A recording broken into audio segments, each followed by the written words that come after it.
So ayun guys, no, andito pa rin tayo sa Benelli, Cavite by Archway. No? At i-vlog natin dito na pag bumili kayo guys ng mga motor na tulad itong Ben, hindi kayo makakaproblema sa mekaniko. So ayun guys ha, kitang-kita nyo naman. Teka, nalis yung aking mukha. Yan, narangan yung aking binablog. So ayun guys, no, ayan, pinapakita ko lang sa inyo na ito ay may mekaniko dito. Tinaayos nga itong malaking motor na to na alam ko ay ano to eh.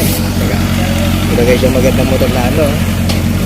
Yung naka-hydraulic shock. Ayan, diba guys? Yan, benta. So ayun guys, so, sir, thank you ha. Sabi na isa. Ayan, shoutout kay sir oh. Yung susi kong napunta pa sa ano, naiwan ko sa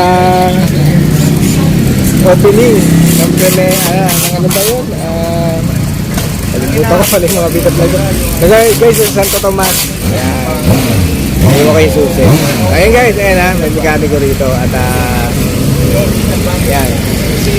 Sa pumili ko at available na mga pyesa nga daw dito sa atin nila. So ayan guys ang aking second vlog dito. No? Ayan. Ating nagte-test drive pa rin. At ayan sila sir, sila ma'am. Ayan. Kaya guys, sumabol kayo rito ngayon ha. Hanggang 5 PM.